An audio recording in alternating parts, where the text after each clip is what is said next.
우리 같은 생명체가 살 수 있는 우주 속 특별한 곳을 아시나요? 그곳을 골디락스 존 또는 생명체 거주 가능 구역이라고 해요.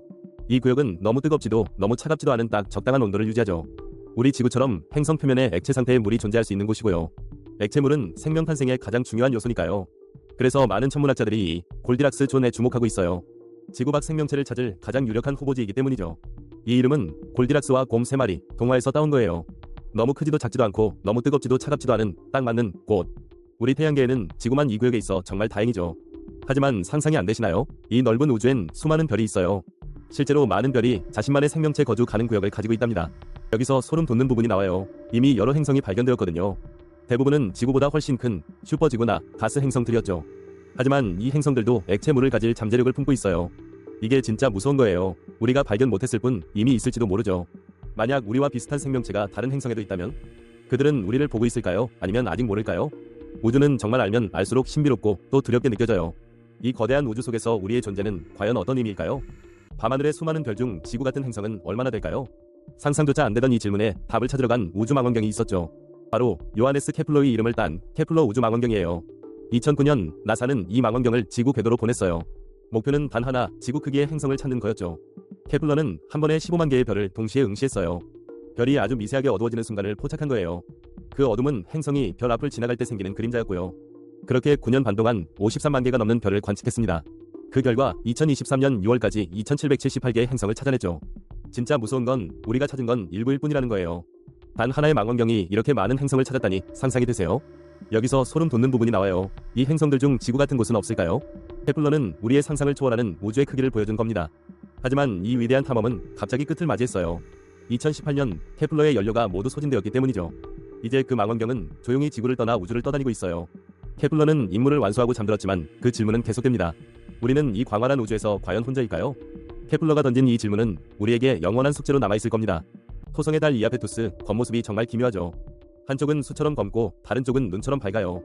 이아페투스는 토성의 큰 달 중 가장 바깥에 있으며 지름 1469km로 토성에서 세 번째로 크죠.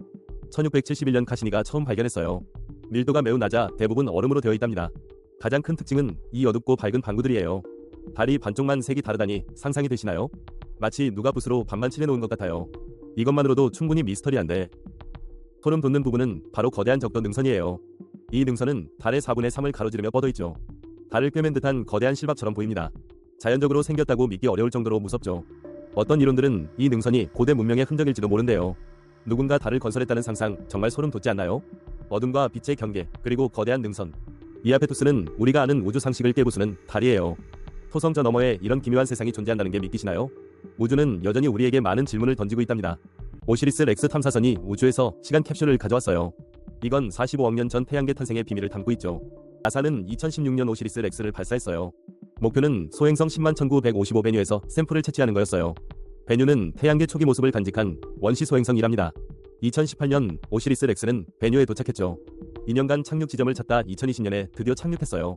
그리고 소름 돋는 임무 샘플 채취에 성공했고요. 2021년 베뉴를 떠나 지구로 돌아왔어요. 2023년 9월 귀한 샘플이 마침내 지구에 도착했답니다. 이 샘플은 태양계 초기 물질이라 소름 돋죠. 생명의 기원이 된 유기화합물 단서가 있을 수도 있다고 해요. 즉 우리가 어떻게 존재하게 되었는지 알려줄 수도 있다는 거죠. 이 작은 조각이 우리 우주의 역사책이나 다름없어요. 하지만 이게 끝이 아니었어요. 오시리스 렉스는 임무를 연장했죠. 이름도 오시리스 에이펙스로 바뀌어 소행성 어포피스로 향합니다. 어포피스는 2029년 지구 근처를 지날 잠재적 위협 소행성이에요. 이렇게 우주는 우리에게 끝없는 질문을 던지는군요. 이 작은 샘플 하나가 우주의 거대한 그림을 바꿀지도 몰라요. 우린 과연 뭘 알게 될까요? 상상이 안 되시죠? 우주에서 가장 보기 힘든 은하 메시의 74를 아시나요? 일명 팬텀 은하라고 불리죠. 지구에서 3200만 광년 떨어져 있어 상상하기 어렵죠? 이 은하는 그랜드 디자인 나선 은하라는 특이점을 가졌어요. 나선팔이 너무 선명해 교과서에도 나올 정도죠.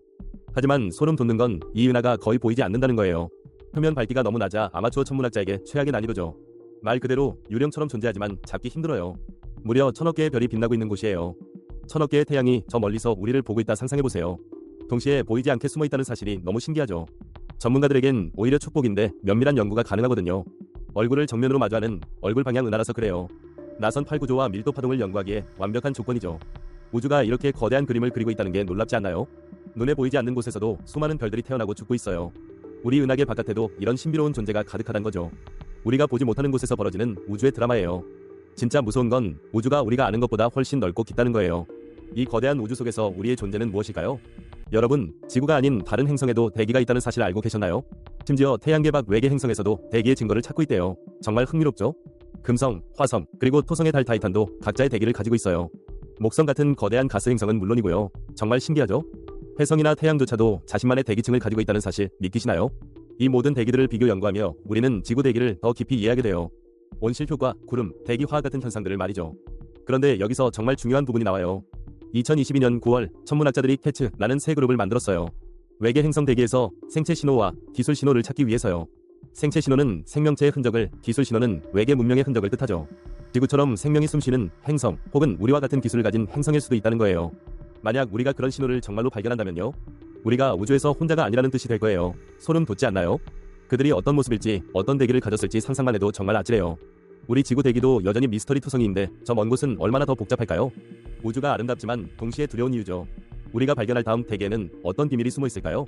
어쩌면 인류의 존재를 뒤흔들 엄청난 진실이 기다리고 있을지도 몰라요. 이 광대한 우주에서 우리는 정말 혼자인 걸까요? 2029년 인류는 태양계 외곽 금속 소행성을 만나러 가요. 상상되세요?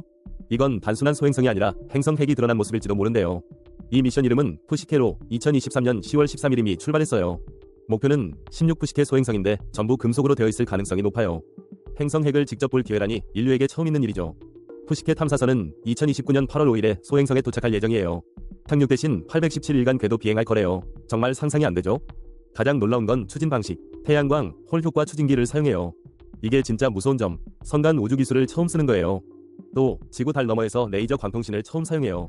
빛의 속도로 데이터 주고받는 건 우주 기술의 끝판왕이죠. 2031년 10월 31일까지 푸시케는 중요한 비밀을 알려줄 거예요. 지구 핵은 못 보지만 푸시케 덕분에 간접 경험을 하는 거죠. 소름 돋는 점은 이 소행성이 행성이 되지 못한 실패작일지도 모른다는 거예요. 우리가 아는 행성들은 모두 이런 금속 핵을 가지고 있을 거예요. 우주가 행성을 만드는 과정을 6년 뒤 실시간으로 보게 되는 거죠. 이건 우리 태양계가 어떻게 만들어졌는지 알려주는 거대한 단서예요. 우리는 우주에서 먼지 같은 존재인데 이렇게 대단한 일을 해내다니. 광활한 우주 앞에서 인간의 호기심은 정말 끝이 없다는 생각이 들어요. 지구 너머 금속 심장을 향한 인류의 여정 어디까지 갈까요? 여러분, 우리가 지구 온도를 조작할 수 있다는 사실을 아셨나요? 이게 바로 성층권 에어로졸 주입이라는 무서운 개념이에요. 화산 폭발처럼 에어로졸을 성층권에 뿌려 지구를 식히는 거죠. 마치 우주에서 거대한 양산을 펼치는 것과 같아요. 기온과 강수량 변화를 대부분 막을 수 있다고 해요. 상상이 되시나요? 심지어 비용도 적게 들고 효과도 빠르게 나타난다고 합니다. IPCC 조차 1.5도 상승을 막을 수 있다고 말할 정도예요. 하지만 여기서 소름 돋는 부분이 나와요. 완벽하지 않다는 거죠. 우리 행성에 다른 영향이 가능하대요. 유황 같은 물질이 지구를 식히는 건 알지만 아직 연구가 너무 부족해요. 성층권의 에어로졸에 대한 이해도 아직 미미하고요. 알루미나, 방해석, 심지어 소금까지 고려 중이랍니다. 만약 잘못되면 우리는 지구를 되돌릴 수 없을지도 몰라요. 이게 진짜 무서운 거예요. 우리는 우주의 거대한 힘을 다루려 하는 거죠. 자연의 균형은 너무나 섬세해서 작은 조작이 큰 재앙을 부를 수도 있어요. 우리가 과연 이 모든 결과를 감당할 수 있을까요? 이 광활한 우주에서 지구는 너무나 연약하잖아요. 우리는 과연 이 선을 넘어도 괜찮을까요? 지구를 위한 시도일까요? 아니면 또 다른 판도라의 상자일까요? 이 우주적 질문에 대한 답은 아무도 모릅니다. 우주가 계속 팽창하고 있다는 사실 알고 계셨나요? 더 무서운 건 이 팽창을 밀어내는 미지의 힘이 있다는 거예요.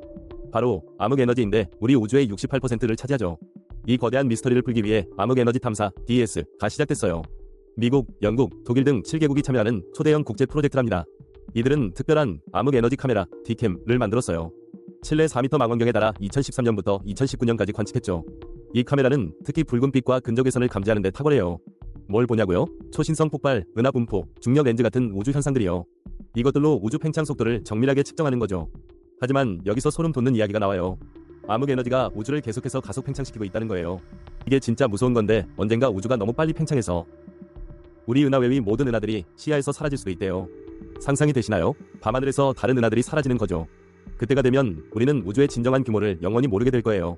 마치 우리 은하가 우주의 전부인 것처럼요. DES 연구진은 암흑 에너지의 비밀을 밝히고 있지만 우주는 여전히 대부분이 미스터리로 남아있어요. 과연 인류는 이 거대한 질문에 답을 찾을 수 있을까요? 2007년 영국 실버스톤에서 열린 브리카 24시 레이스 3회째를 맞은 유서 깊은 행사였죠.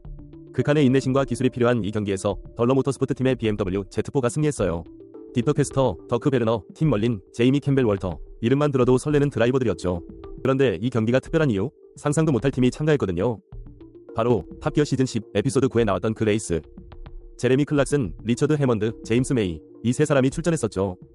심지어 더 스티그, 벤 콜린스도 드라이버로 함께했으니 과연 24시간을 버틸 수 있었을까요?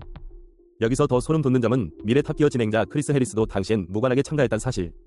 운명의 장난일까요? 아니면 단순한 우연일까요? 정말 놀랍지 않나요? 이 경기는 단순한 레이스를 넘어 탑기어 팬들에게 전설이 되었답니다. 그들의 좌충우돌 24시간 생존기는 정말 잊을 수 없는 에피소드죠. 여러분은 이 전설적인 경기를 기억하시나요? 곡덕 24시간의 열정과 탑기어 팀의 도전이 만들어낸 순간들. 곡덕 모터스포츠의 매력은 이처럼 예측 불가능한 스토리에 있죠. 곡덕 다음엔 또 어떤 놀라운 이야기가 펼쳐질까요? 기대되지 않나요? 곡덕 그들의 좌충우돌 24시간 생존기는 정말 잊을 수 없는 에피소드죠. 여러분은 이 전설적인 경기를 기억하시나요? 24시간의 열정, 그리고 탑기어 팀의 도전이 만들어낸 순간들. 모터스포츠의 매력은 이처럼 예측 불가능한 스토리에 있죠. 다음번엔 또 어떤 놀라운 이야기가 펼쳐질까요? 기대되지 않나요?